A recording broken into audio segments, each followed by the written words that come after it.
Rethinking the Oriental Carpet in Early Renaissance Paintings. Segment 7, Conclusions. This is the last lecture in this series, where I've used some unusual methods such as demographic evidence, historical context, and the visual record of paintings with carpets themselves to make my case that Eastern Christians resettled in the West during the pre-Ottoman period. I propose that they've brought precious relic carpets with them. These carpets were not luxury items of Muslim manufacture before 1500. And I propose that these relics, some of them depicted in paintings over several centuries, can give us a whole new window onto the early Renaissance.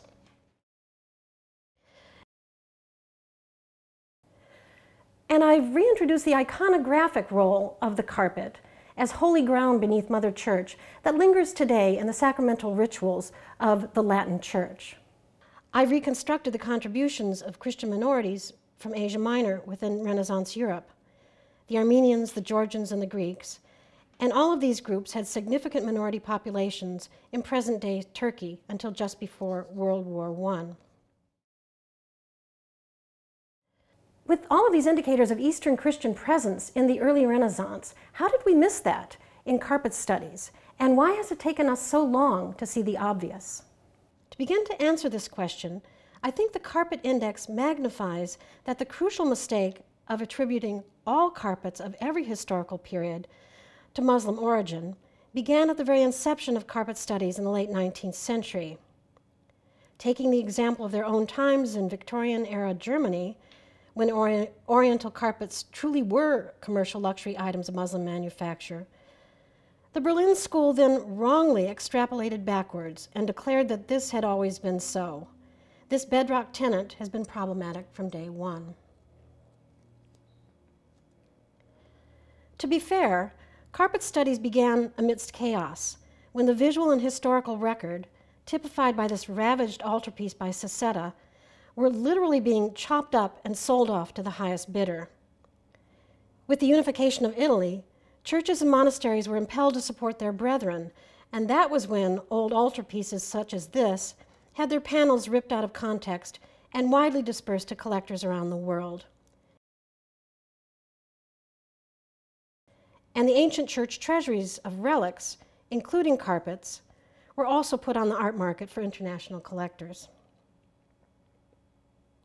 In fact, the collecting of Italian primitives and Oriental carpets became quite the rage among Victorian-era intellectuals.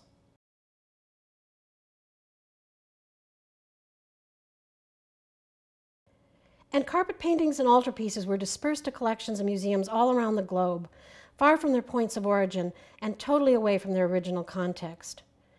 Modern museums actually are like orphanages, with unrelated objects pressed together, housed and cared for, but stripped of cultural or community context. So this is what carpet studies began with. And it's no wonder that a scholar such as the eminent Wilhelm von Bode was able to collect this dragon carpet fragment, which I think was an actual Armenian relic, that came on the market from a church treasury in Umbria. And he could install this Christian relic as a Muslim artifact in his Museum für Islamische Kunst in Berlin. This was just the beginning.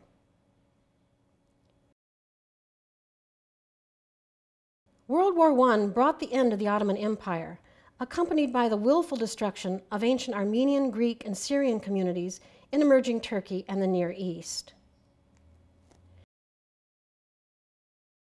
This British World War I propaganda poster by the Dutch artist Louis Remacher is a modern-day adoration of the Magi, painted around 1915. It shows the gifts of Kaiser Wilhelm holding a bomb, the Austro-Hungarian Emperor Franz Joseph with one of the deadly Krupp cannons, and the Ottoman Sultan Mehmet V bringing his bloody scimitar of genocide. These were gifts of war to a frightened Christ child. Interestingly, early 20th century carpet studies mirrored this conflict, although not in so bloody a fashion. Before the war, one early 20th century specialist, F.R. Martin, tried to question, correct, and broaden the field to include other inhabitants of the Anatolian plateau, where Armenians and other Christian weavers lived widely in the area of the Armenian highlands that stretched from Persia through eastern Turkey. But Martin was roundly repudiated by nationally biased scholars in Germany and America, who insisted on strict Muslim ownership of the craft. This animosity toward Christian weavers continued after the war, with scholars such as Friedrich Saar in Germany and Arthur Upham Pope in the United States, where Pope in particular was powerful enough a voice in the scholarly community to prevail in excluding the mention of Christian carpet making in the history of the craft. Although historically, it was a fact acknowledged by Arab writers in the 10th century and Marco Polo in the 13th century alike. This denial was just the beginning. World War II destroyed both the European context and the visual record of art. San Bernardino's Osservanza in Siena was bombed to dust in 1944. Europe lost massive amounts of its cultural heritage, and Berlin lost most of von Bode's carpet collection during the bombings of 1943 to 1945.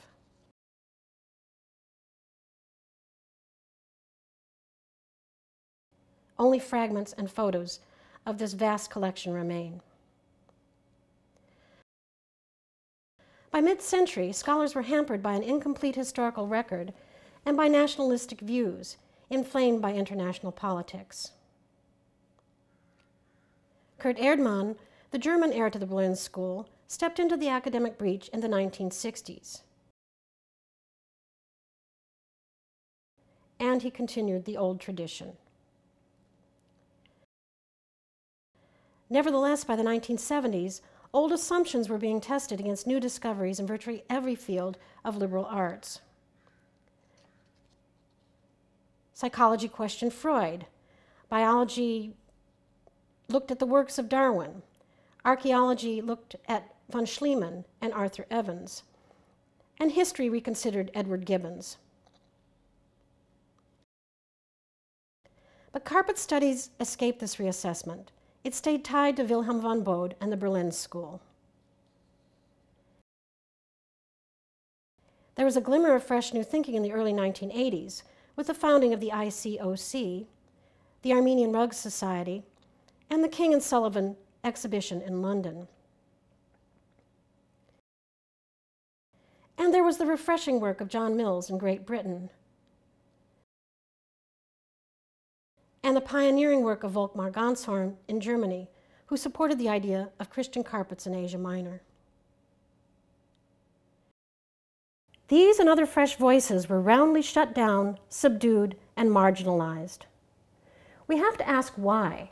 What interfered with this intergenerational reassessment of the Berlin School of Thought? In my opinion, it was three interlinked issues. The first began in the 1950s, when a scholarly bias in a leading authority led to an egregious tampering with sources. These are the words of Kurt Erdmann. Let us take this opportunity to refer once again to Marco Polo's account. Its English translation by Henry Yule is commonly cited and can be rendered as follows. And here he quotes Marco Polo. There are three classes in Turkmenia. The Turkmens live in the mountains and the plains, where they find good grazing lands for their herds. The other two classes are composed of Armenians and Greeks, respectively. They live, and here he interposes, among the Turkomans, in the towns and villages, and are engaged in trade and crafts. And here, he interposes again, which is to say in the towns, the world's best and most beautiful carpets are made. As we see, Marco Polo does not say, as it appears in Yule's translation, that the art of weaving was practiced by the Armenians and the Greeks, but rather that the world's best and most beautiful carpets were made in the towns within the Rum-Seljukian Empire. Of course, this does not exclude the possibility that the weavers were of Greek or Armenian descent in part. It is, in fact, likely. Armenians and Greeks were good craftsmen, always in demand as workers. This, however, was the extent of their importance. Erdmann's egregious tampering with Marco Polo's text and the constant and consistent bias against the Armenian and the Greek carpet weaving tradition that led to it was called out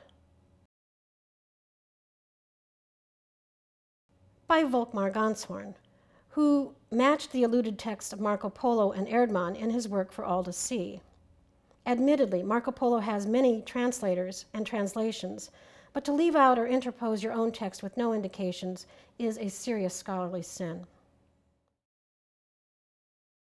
Despite this serious flaw, Kurt Erdmann, his students, and their contemporary followers continue to hold a virtual lock over carpet studies even to this day. Why is that? I suggest that the Berlin School of Thought persists today because of two non-scholarly factors. In my opinion, these would be international concerns and deep pocket funding. In the 1970s, just as other disciplines in the West were beginning to reconsider the flaws in their 19th century beginnings, a number of non-European nations began to take an interest in the Berlin School notion that Muslim carpets were depicted in Renaissance paintings. This widespread belief in a Muslim contribution to the art of the Renaissance led to the funding of lavish books in English committed to the old school of thought. This funding is public record and widely acknowledged, and this is a good thing. Because, unlike Erdmann's scholarship problem, this funding is very transparent and a source of pride. However, it's my opinion that this generosity has had a dampening effect on any new or corrective research in carpet studies.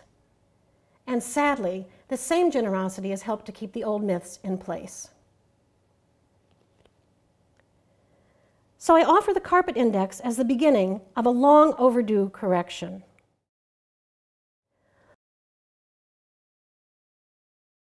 Volkmar Ganshorn's pioneering work is now 30 years out of date, and much within it needs to be reconsidered as well. So this series of lectures is my contribution to the beginnings of a new reevaluation within carpet studies. In part, the Carpet Index is intended to be an ongoing reexamination of the entire field. Particularly, the historical context of Oriental carpets in early Renaissance paintings must be reinstated, faced, and resolved. Because in reality, it's an ugly history of religious animosity between both sides. I myself have been tempted to back away from it, but that serves no purpose. In reality, we must face this, that between 1400 and 1530, anti-Muslim feelings were at their height in Europe. Ugly racial stereotypes of Muslims are found in many European paintings before 1500. In 1481, the Turks systematically slaughtered over 800 Christians in Otranto on the boot of Italy. Italian reaction to militant Muslims on their native soil was entirely negative and hateful. This fear and loathing in Europe was compounded by Sultan Mehmet's glee in conquering the major Christian cities of Asia Minor, Constantinople, Trebizond, and Iconium, called the Three Crowns of Mehmet. Mehmet never hesitated to call himself the Sword of Allah, and at that time, and that's their time, I emphasize, not our time, it was perceived as such by friends and foe alike. So we need to face it. The 15th and early 16th century were not a period of kumbaya feeling between religious enemies in the Mediterranean basin. We need to face this ugly history as we bring carpet studies into the 21st century. Can carpet studies be renewed? Yes, I say emphatically, send in the amateurs. And I mean this in the very best way, as I was taught by my old mentor Marvin Eisenberg, that the love of an object is often what saves it. Carpet studies will be saved by those who love it, not by those who make their living by it. And here I show only a few who typify this. Stefano Ionescu has reported on the carpets in Romanian Protestant churches. Very interesting work. Marco Spallanzani teaches economic history at the University of Florence, and he has done groundbreaking work in the archival materials related to carpets. Onno Idema is a lawyer and professor at the University of Leiden in the Netherlands, and he too has done groundbreaking work in dating Dutch paintings with Persian and Turkish carpets. And here's my colleague, Pier Antonio Barioli, a retired banker of Venice, who constantly sends me updates and new images to add to the carpet index. These are all amateurs, and they do it for the love of it. I give an enthusiastic shout out to the lively and vigorous and outrageous Turkotech forums. They drive me nuts sometimes, but they are really so full of love for their topic. And here I consider myself in this group of amateurs as an art historian interested in Eastern Christian movement to the West. As an art historian, I offer 3 new concepts to the renewal of carpet studies. First, let's consider the relic carpet in this context of Renaissance art. I want to reclaim the Christian context of Oriental carpets in Renaissance paintings and introduce the concept of the relic carpet in Tuscany and Flanders. Secondly, I want to reassert the obvious sacramental role of the carpet, which continues today as we reclaim the role of the carpet marking holy ground. I've shown you this contemporary Italian wedding on the carpet at San Biagio and Montepulciano in the Sienese countryside. And it appears here too in the recent funeral of Pope John Paul II.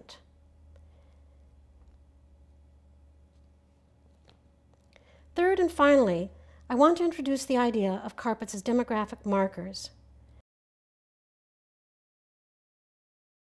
reclaiming the idea that these carpets represent groups of Eastern Christians resettling in the West.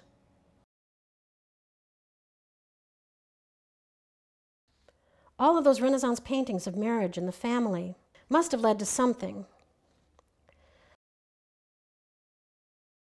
A DNA study from 2005 indicates that up to 10% of Italian males have the unusual G or Caucasian marker on their Y chromosome, probably indicating Eastern Christian or at least Caucasian paternity at some time in the past. I offer that Oriental carpets are a new window onto the Renaissance. I think we need to look at them as contributions of brave Eastern Christians, Armenians, Georgians, Greeks, and Syrians, assimilating within and embracing their new environments and becoming major contributors to the life, art, and culture of the early Renaissance in Europe. This is a hidden demographic that needs to be looked at again for its contribution to European history. And I want to thank you for joining me in rethinking the Oriental carpet in Renaissance paintings.